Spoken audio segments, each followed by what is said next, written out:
When Emma disappeared for 3 days, Michael thought his world had ended. She had gone out for her usual morning walk with her camera, something she did every Sunday, and never came back. No note, no calls, no clues, just silence. Michael filed a missing person report within hours. He searched the nearby forest trails, handed out flyers, even checked surveillance footage from the town's traffic cameras. Nothing. Emma wasn't just his wife. She was the calm in his storm, the one who reminded him to breathe when life spun too fast. They'd been married for 6 years, shared everything from late-night laughter to quiet grief when they lost their first child. And yet, during those 3 days, she vanished. He realized how much of her he had never truly known. When she finally returned, her face was pale, her clothes dirty and torn. She said almost nothing, only that she had gotten lost and needed rest. Michael tried to press for answers, but she flinched at his questions, her hands trembling as she avoided his eyes. It wasn't until a week later, after Emma had seemingly returned to her usual routines, that Michael found the camera. It had been tucked beneath the floorboard of their bedroom closet, wrapped in an old sweater. It wasn't her usual digital camera. It was an old film camera, one he hadn't seen before. Curious, he had the film developed.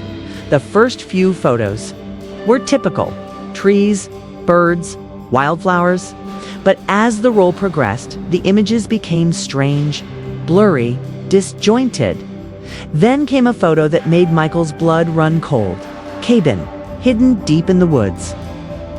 And standing in front of it was Emma, but she wasn't alone. There was a man with her. Michael stared at the photo, heart pounding. Something was very, very wrong. He had to find that cabin. He had to know the truth. Michael sat in his car with the photograph clutched in. His hand, the edges crumpled from hours of staring. The image was grainy, but unmistakable. Emma stood outside a weathered wooden cabin, her body slightly turned toward a tall man whose face was obscured by shadow. The setting sun behind them cast long, eerie silhouettes on the forest floor. He had already shown the photo to the park ranger. The man squinted at it, scratched his beard, and said, "Might be one of the old ranger cabins. Most of them are off-grid, been abandoned for years. But this one looks familiar." Followed the ranger's vague directions. The next morning, hiking deep into the forest with a backpack full of water, a flashlight, and a strange, anxious energy pounding in his chest. The deeper he went, the quieter the world became. No birds, no wind, just the sound of twigs cracking beneath his boots and the echo of his own breathing. After nearly 2 hours, he found it. The cabin, it looked exactly like the photo. Same warped roof, same lopsided porch. His pulse quickened. The place had an abandoned feel. Yet the faint marks of footprints in the dirt told him it hadn't been empty for long. He knocked once. No answer. Twice. Still silence. He stepped inside, heart hammering. The air was musty, filled with the scent of damp wood and decay. There was a cot in the corner, a small stove, and a cracked mirror on the wall. Nothing looked particularly sinister until he opened the drawer beneath the cot. Inside was a crumpled scarf. Emma's scarf. He knew it by the delicate embroidered edge she'd sewn herself. And then he found something worse, a stack of torn photographs. Like someone had tried to destroy them but couldn't finish. Michael gently pieced a few together on the floor. One showed Emma inside the cabin, sitting at the table, looking scared. Another showed the man again, this time closer, still faceless, but now unmistakably watching her.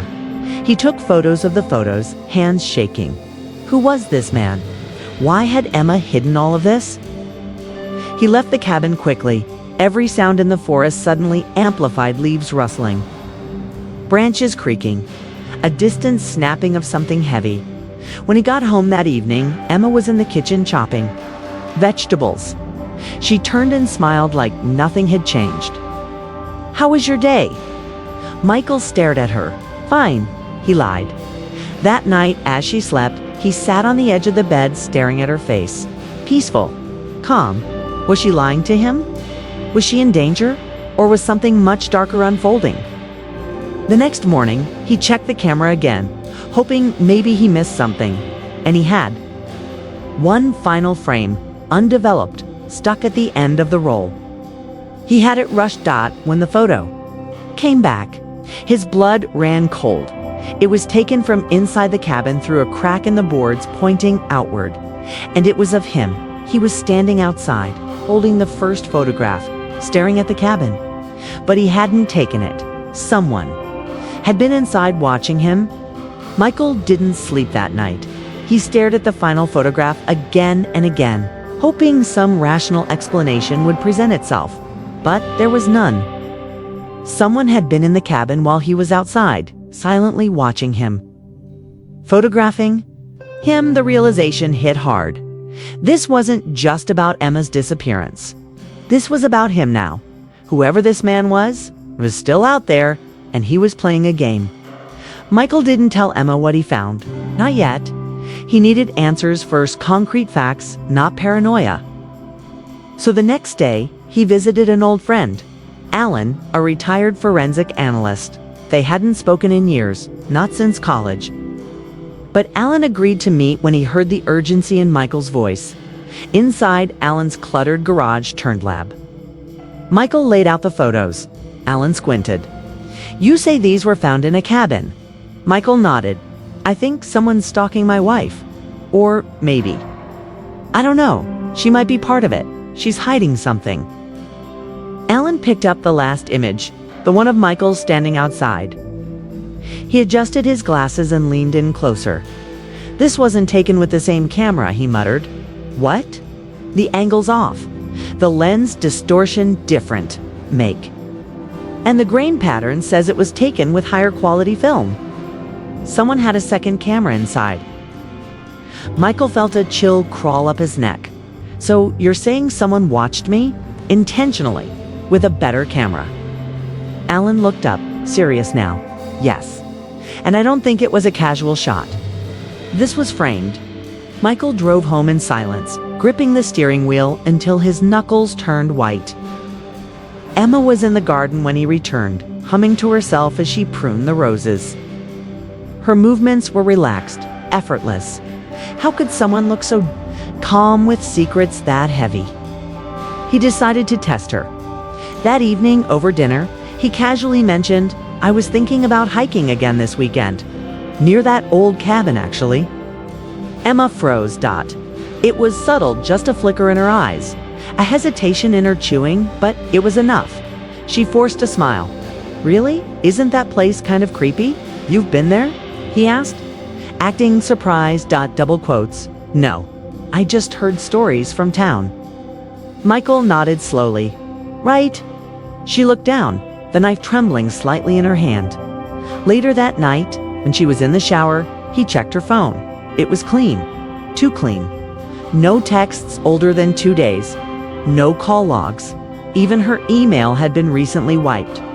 The digital silence screamed louder than words.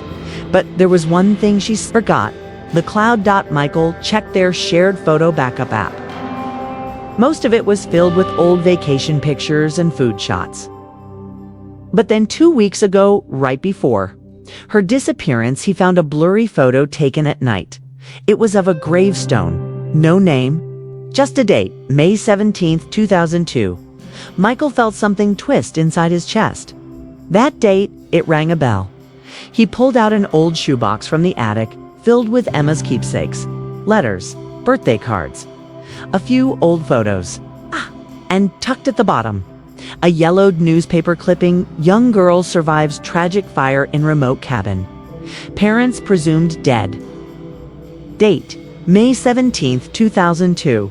His hands shook. He looked closer at the grainy image in the article.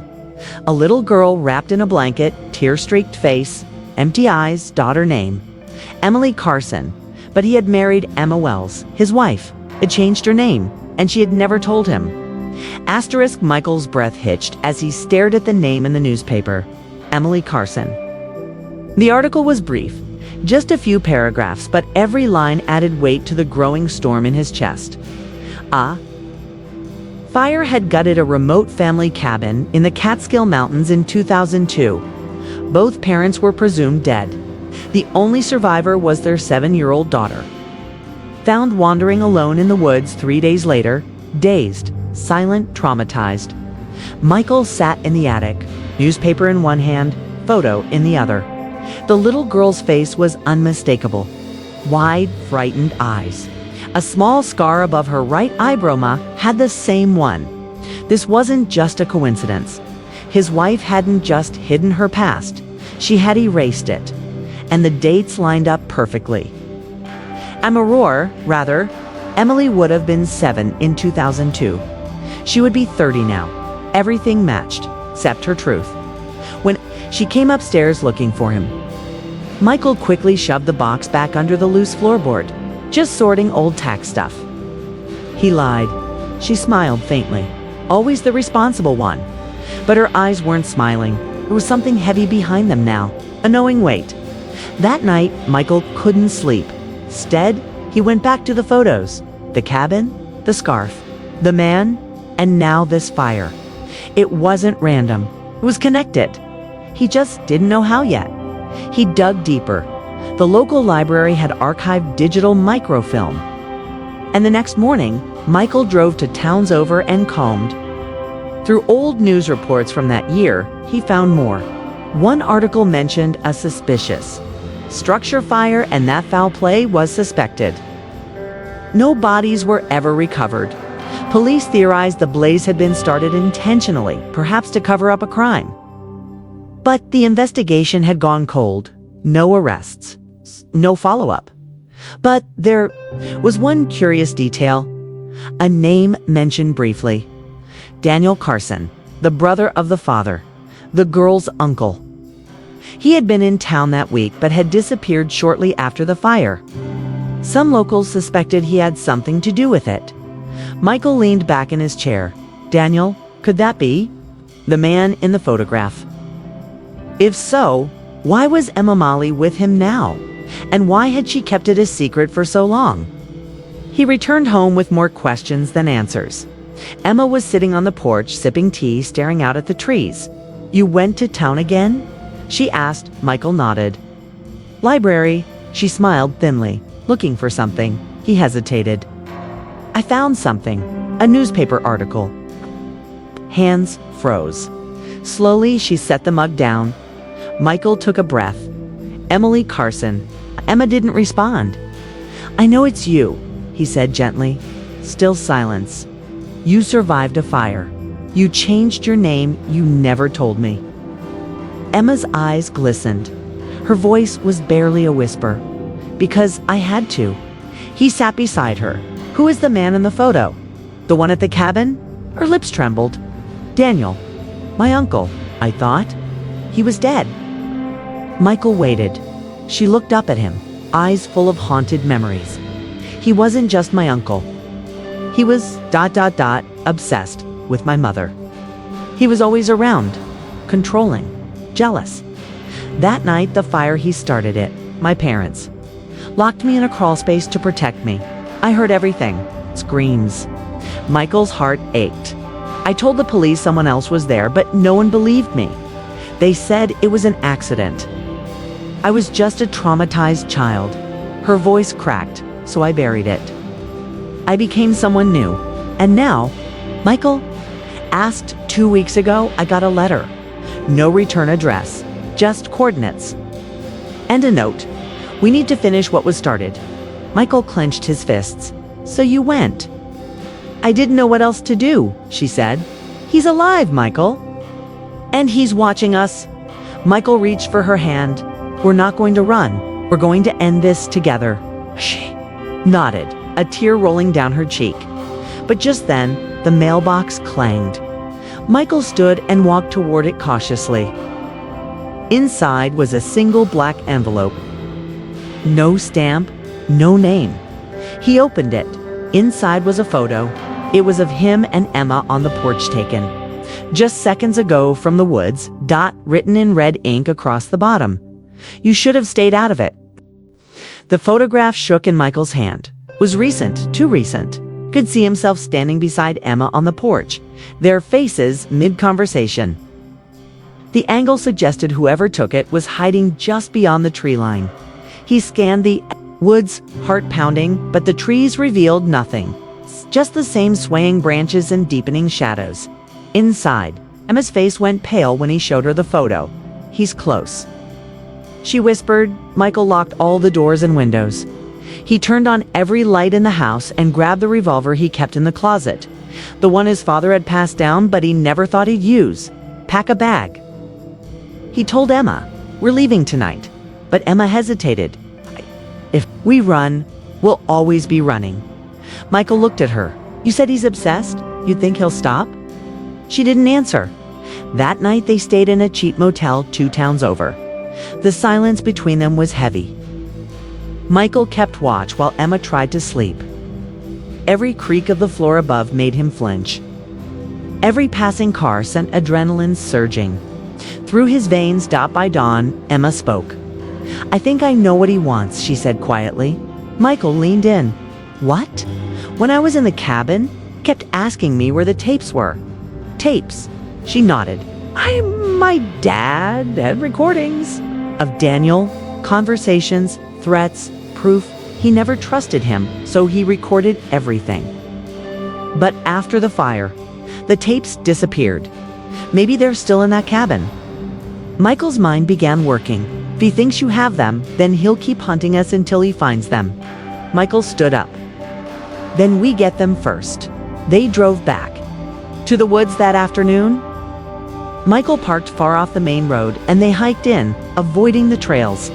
The sun was beginning to set, casting long shadows that made everything feel more enlivened, more dangerous. When they reached the cabin, it was eerily quiet. Michael pushed the door open, gun raised. Inside, everything looked the same until they saw the table. Laid out carefully were photos, dozens of them. All of Michael and Emma Dot, sleeping, walking, shopping, laughing. Daniel had been watching them for months. Emma's hand clutched Michael's. She was trembling. "Let's find the tapes and get out of here," he whispered. They started searching under floorboards, behind the stove, inside the old mattress. Then Michael noticed a loose panel beneath the cot, different from the one where he'd found Emma's scarf. He pried it open. Inside was a small tin box covered in soot. He opened it. 5 old cassette tapes, each labeled. In faded handwriting. Daniel, March 2002. Daniel, April 2002. And so on. He tucked them into his backpack. "We've got them." Just then, a loud creak came from outside. Footsteps. Michael grabbed the gun and moved Emma behind him. Another step. Then a voice, low, cold, familiar. "Well done. Shh. Emily, you brought him right to me." Daniel stepped into the doorway. Older than in the photo, but unmistakable, lean, with sharp eyes that cut through the fading light. Emma froze. "What do you want?" Smiled. "I want what I've always wanted. Justice. You murdered my parents," she said, voice trembling. "No. They tried to steal you from me." Michael raised the gun. "Back away." Daniel chuckled. "Do you think this ends with a gun? I've planned this for years." Then, from the trees, 2 figures emerged, both carrying weapons. Michael realized too late it was an ambush. They were outnumbered. But Emma stepped forward. "You want the tapes? You'll never get them unless you let us go." Daniel narrowed his eyes. "Then give them to me." Michael hesitated, but Emma nodded. He reached into the backpack. But instead of handing the tapes over, he threw the tin box into the old fireplace. The dry wood inside burst into flames as the box cracked and hissed. "No." Daniel screamed, lunging forward. In that split second, Michael fired. The gunshot echoed through the forest. Daniel collapsed to the ground. The 2 men behind him froze. One dropped his weapon. The other turned and ran. Michael didn't chase. He wrapped his arms around Emma, both of them trembling. The tapes were gone. The evidence was ash. But Daniel was finally gone. Or so they thought. The authorities arrived just before dawn.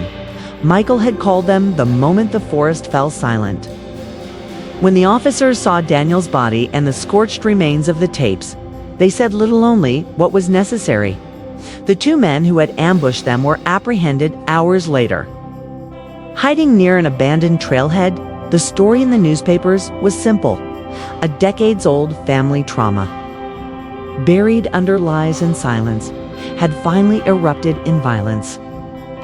Presumed dead for over 20 years, had resurfaced and died in an armed confrontation. Self-defense, the report said. No charges were filed, but for Michael and Emma, closure didn't come so easily. They moved a month later, leaving behind the house, the woods, and the memories that refused to fade. Emma, now legally Emily Carson Wells, began seeing a trauma therapist. Her silence, once a shield, slowly became a bridge. She told Michael more than he ever imagined about the nights Daniel would whisper twisted things through her bedroom door. The way he isolated her parents, turned love into fear, and how fire became her salvation and her prison all at once. Michael listened, held her, loved her. But deep down, something still didn't sit right. Why did Daniel wait so long? Why that letter after 20 years? And why the photo of him? That last one haunted him most. Weeks later, while unpacking boxes in their new apartment, Michael opened a sealed envelope Emma had tucked into the side of a book. Inside was a single Polaroid, the same image as before, the one taken of him outside the cabin. But this one had something the original didn't. In the lower corner, faint but visible, was a reflection, a window pane. And in that reflection, barely visible, was a face, not Daniel. A woman. Emma. But not current Emma. Her hair was longer in the reflection, her face younger, different. The timestamp on the photo read 2002. Michael's blood and cold. The photo had been taken 23 years ago. How? That night, he confronted Emma. She sat quietly staring at the image. Then she whispered, "I told you he wasn't the only one watching." Michael leaned closer. "What does that mean?" Her eyes slowly rose to meet his. "I never told you the full truth," she said. "About what really happened in that fire end, what I did to survive." A long silence passed between them. Then she stood, walked to the window, and stared out into the dark. And for the first time since they met, Michael wondered who, really, had he married? And what had she truly escaped? Some stories don't end with a clean resolution. Sometimes the answers we find only lead to deeper questions about the people we love, the past they carry, and the shadows that never fully leave. What would you do if you discovered the person you loved most had lived a life you never knew? Would you walk away? Or would you stay even if the truth scares you? Michael chose to stay, not because he understood everything, but because he believed in her even when the facts were incomplete. And the silence between them grew heavy. In a world where secrets can live for decades, where trauma can shape us, protect us, and even deceive us, sometimes love means choosing to stand beside someone, even when the past threatens to swallow you both. But we want to hear from you. Have you ever uncovered a truth that changed everything? Have you ever forgiven someone not because you had all the answers, but because you saw the pain behind their silence? Let us know in the comments below. Your story might help someone else find clarity in their own. And if this story moved you, don't forget to like, subscribe, and share it with someone who needs a reminder that healing is never linear, that truth is never simple, and that sometimes love survives even in the aftermath of fire.